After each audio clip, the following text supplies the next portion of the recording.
अपवाद है, ये दो शब्द उसको हम लोग देख लेते हैं। पहला है पुनः प्लस जन्म, अतः प्लस धान। अब देखिएगा, इसमें कोई परिवर्तन नहीं है, बात तो वही है, चीजें वही बताया गया है, शब्द तोड़ने पर वही आ रहा है, लेकिन परिवर्तन उस प्रकार नहीं होता। तो हम इसे अपवाद के कैटेगरी में रख लेते हैं कि ये शब्द अपवाद है क्योंकि इसमें कोई परिवर्तन नहीं होता। ऐसा हमारे समाज में भी कुछ लोग ही होते हैं जिसे अपवाद में रख लेते हैं, उनमें कोई किसी का कोई असर कहे सुने का नहीं पड़ता।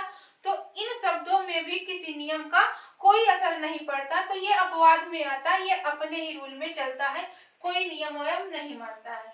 तो देखिए यहाँ जो है इसको तो बदलना चाहिए था अगर उस नियम के तहत पढ़े तो, लेकिन बदलेगा नहीं, ये पुनः प्लस जन्म होगा अगर हम तोड़ेंगे, लेकिन जब शब्द बनाएंगे तो बनाएंगे पुनर्जन्म।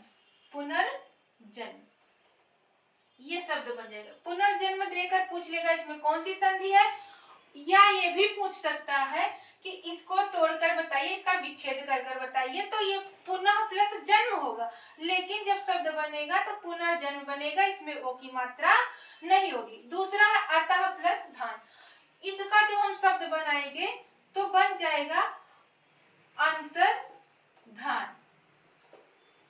अंतर्धान, यहाँ पर रेफ वाला मात्रा लग जाता है, लेकिन कोई ओ की मात्रा नहीं होता, अर्थात नियम के तहत नहीं आता, जबकि देखने में विसर्ग के पहले आ भी है और बाद में जा यानी तीसरा वर्ण, धा यानी चौथा वर्ण, लेकिन कोई परिवर्तन नहीं हो रहा।